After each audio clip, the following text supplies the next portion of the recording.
was May 2024, and Aston Villa had just qualified for the Champions League by finishing in the top 4 of the Premier League, beating out Tottenham and Chelsea. A remarkable achievement, given that bookmakers had given Aston Villa only an 11% chance in securing a top 4 finish. It was such an achievement that Unai Emery, Aston Villa's head coach, was a favorite to win the Premier League Manager of the season, only to be pipped by the bold mastermind Pep Guardiola. To give further credit to Unai, Aston Villa did not spend their way to the top. Since the 2022-23 season, their net spend was significantly lower than that of the traditional Big Six clubs and the financially backed newcomers such as Newcastle United. But trouble loomed over Aston Villa. They were in direct violation of the Premier League PSR, which stands for the Profit and Sustainability Rules. Some call it the FFP, Financial Fair Play, and Villa had less than a month to fix it. The rule basically stipulates that a Premier League club cannot record a net loss of over £105 million over a 3-year period, and the PSR financial period is from July 1 to June 30. So for next season, to ensure that Villa meets the PSR's requirements, the total net loss for July 1, 2021 to June 30, 2024 cannot exceed £105 million. Exceeding the max loss would have severe consequences. Last season, 2 clubs were hit with point deductions for exceeding the max loss.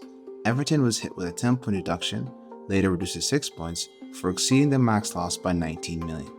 And Nottingham Forest was hit with a 4-point deduction for exceeding the max loss by 34 million. They received a lighter sentence than Everton because of their cooperation with the Premier League investigators. So let's look at Villa's situation. Back in the 21-22 season, the club reported a modest profit of £400,000, thanks mostly to the £100 million transfer of Jack Grealish to Man City. But fast forward next season, and things take a sharp turn. The club reported a massive net loss of £119 million. Why? A big chunk of it, around £57 million, was due to rising player wages for new signings like Boubacar Kamara and Diego Carlos, along with contract extensions for key players like John McGinn.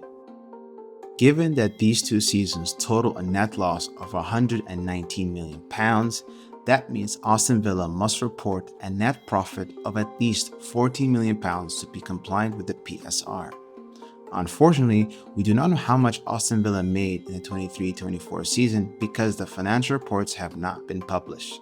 But if I had to estimate their standing, they were probably sitting at a net loss of 36 million, meaning they had a £50 million PSR deficit.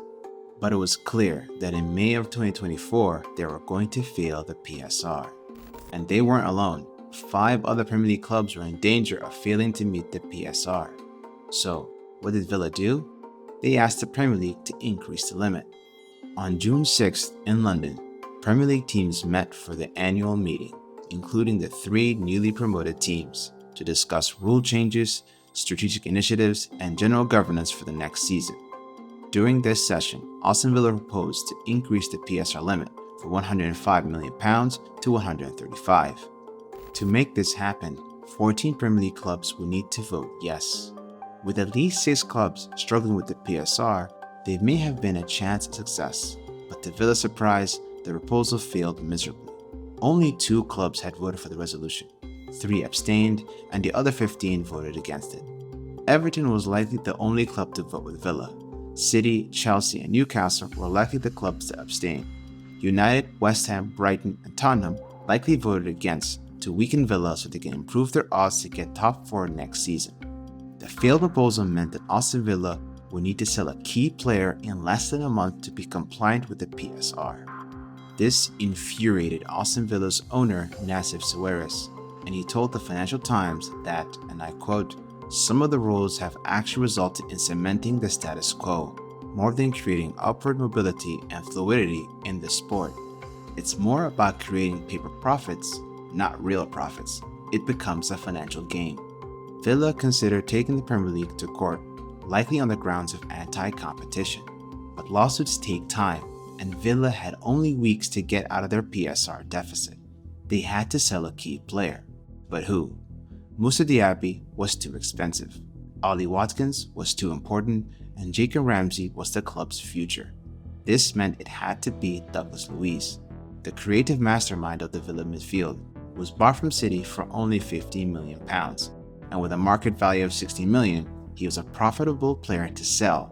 But Villa will likely find it difficult to get that valuation in such a short period of time, because all the clubs knew that Villa were desperate to sell and they were going to underpay. But there was a legitimate buyer interested, Juventus. They needed a player to replace Adrien Rabiot, who decided to join Olympique Marseille. But Juventus were going through financial issues themselves, and they were only willing to pay $42 million for Douglas Luiz, a significant discount on his current market value. But Juventus also offered Villa two youngsters, Samuel Ellen Jr. and Enzo Barrenechea, for $18 million, also on a discount. Villa will be able to generate a profit of $27 million on Douglas Luiz and have the opportunity to make a profit on two promising youngsters in the future. A very tempting offer in which Villa accepted. But they were not done. Remember when Villa's owner said that the PSR was a financial game? Well, Villa started playing the financial game.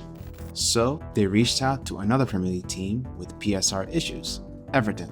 They realized that they could help one another with their PSR deficits, so both clubs swapped two promising youngsters with similar values. Everton will sell Lewis Dobbin to Aston Villa for $9 million, and Aston Villa will sell Tim Iroegbunam to Everton for $9 million as well. This was a smart move by both clubs, a masterclass in getting around the PSR. Since both Lewis Dobbin and Tim Iroegbunam are academy players, their transfers essentially count as pure profit, since academy players cost nothing. And since these deals were agreed in June of 2024, these profits would be realized immediately, helping both clubs fill their PSR deficits. But here's the kicker. The transfers are scheduled for July, which falls outside the current PSR review period. That means the cost of the transfer will only be counted when it happens, so it won't affect their current PSR deficit. And the great thing about the cost of transfers is that they're spread out or amortized over the length of the player's contract. Since Lewis Dobbin signed a 4-year deal with Aston Villa, that means Villa will spread the $9 million fee over the next 4 seasons at £2.2 million a year. Meanwhile, Tim Iroegbunam signed a 3-year deal, so Everton will amortize his transfer fee at £3 million per season over the next 3 years. An exceptional loophole. And Villa did not stop there. They would also do a swap of youngsters with Chelsea, another club with PSR troubles. Villa bought the highly rated Ian Maatsen for £37 million and sold Chelsea Omari Kellerman for $19 million. Ian Maatsen provides a strong fullback depth option for Aston Villa as they push for the Champions League, while helping Chelsea make a profit of £37 million. The sales of Douglas, Tim Iroegbunam, and Omari Kellerman generated a profit of £53 million, helping Villa get out of their PSR deficit. But these transfers appeared too suspiciously beneficial in the eyes of the Premier League, which prompted them to warn the clubs involved of conducting these deals they classified as PSR loophole transfers. A ridiculous warning, given that these clubs would be facing PSR point deductions if not for these transfers. More ridiculous is that Aston Villa had to sell one of their key players to be compliant, right before starting their Champions League campaign. But Aston Villa relied on their superstar manager to find his replacement. And he did. Youri Tielemans is the perfect profile to replace Douglas. And so far, Tielemans has recorded 1 goal and 3 assists in the last 9 games. Villa are now 5th in the Premier League table, only after 7 games, right under Chelsea, only separated by goal difference. And after a remarkable victory over German giants Bayern Munich, Villa sits 6th on the Champions League table. Despite the PSR, it appears that Villa and Unai are doing it again.